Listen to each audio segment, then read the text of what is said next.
Yeah, dear colleagues, ladies and gentlemen, it's my pleasure to give you this talk about the lithotripsy in eccentric versus concentric lesions.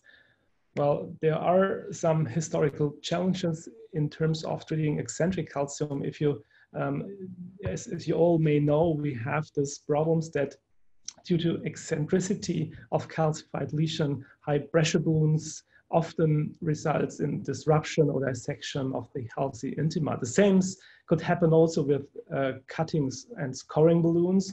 Although they are able to debulk the lesion more intensively, even if you go with the rotational or orbital atherectomy, these techniques are also very good options to modify calcified plaques. However, we may result in inhomogeneous ablation, leaving significant areas of calcified plaques unmodified, particularly also in eccentric lesions.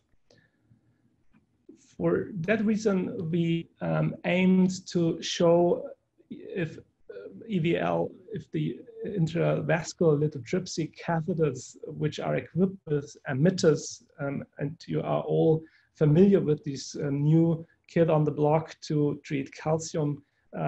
These emitters can deliver pulsatile sonic pressure waves, which can correct the calcium in the vessel wall. And these characteristics provides the unique opportunity to modify the calcium homogeneously. And our aim was in this study to assess whether the IVL is safe and whether the IVL can also treat eccentric calcified coronary lesions.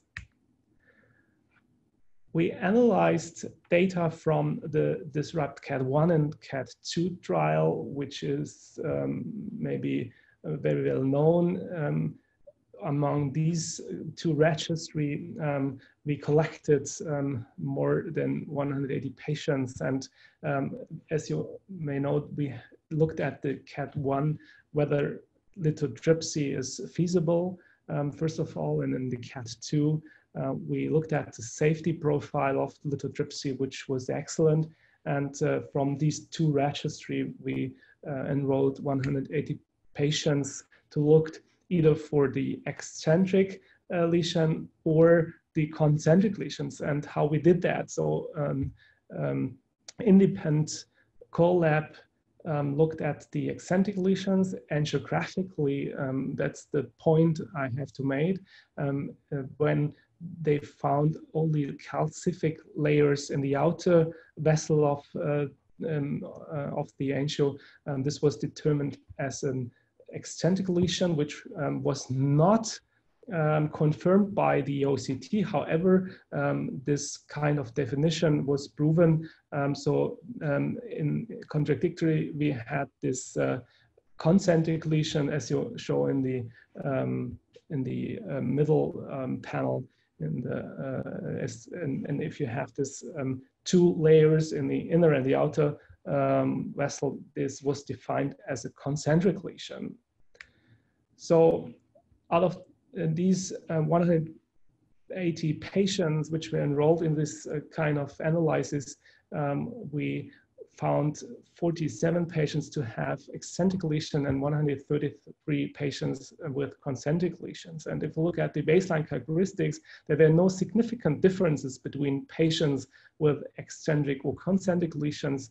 And going into the detail of the lesion characteristics, you can see that there were differences in terms of reference vessel diameter, showing a little bit higher in the eccentric lesion as in the concentric lesion. Also, there were the lesion length was longer in the concentric cohort in comparison to the eccentric patients.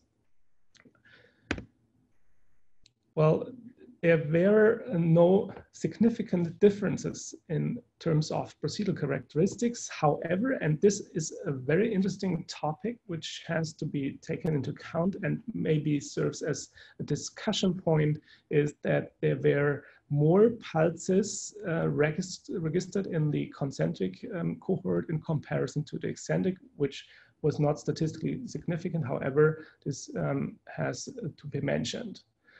If you look at the performance outcomes, you can appreciate that the MSD was a little bit higher in the eccentric than, which is nothing, which is a thing we had to expect, and then in the concentric, this was statistically significant. Looking at the angiographic complications, there were no significant differences between the eccentric or concentric lesions.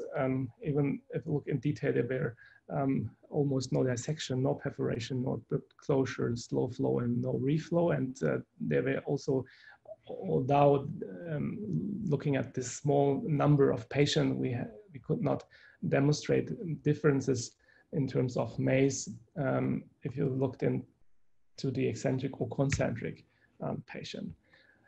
Obviously, there are some inherent limitations.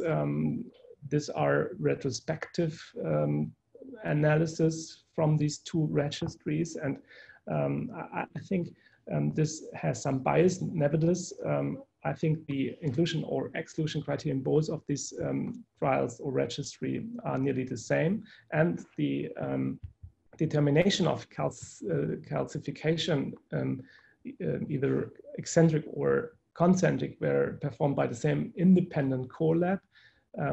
The patient number is quite small. However, the study includes the largest cohort of patients having IVL treated so far.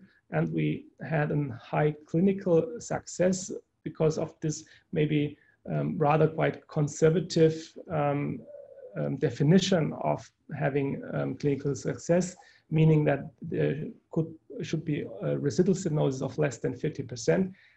Nonetheless, if you look at the final residual stenosis, we were below 10%, indicating that there was almost no under-expansion in these kind of patients. And of course, we have this angiographic limitation in determining the exact arc of calcium, and we need to have larger cohorts which are done by OCT or IVUS to have some additional valuable insights in this topic. So let me conclude. IVL treatment of eccentric corneal lesion is associated with consistent outcomes, including high procedural success, and there are no significant differences regarding procedural and clinical outcome when comparing IVL treatment of eccentric with concentric lesions. Okay, this is a very interesting last slide I added, which could be some topics for discussion.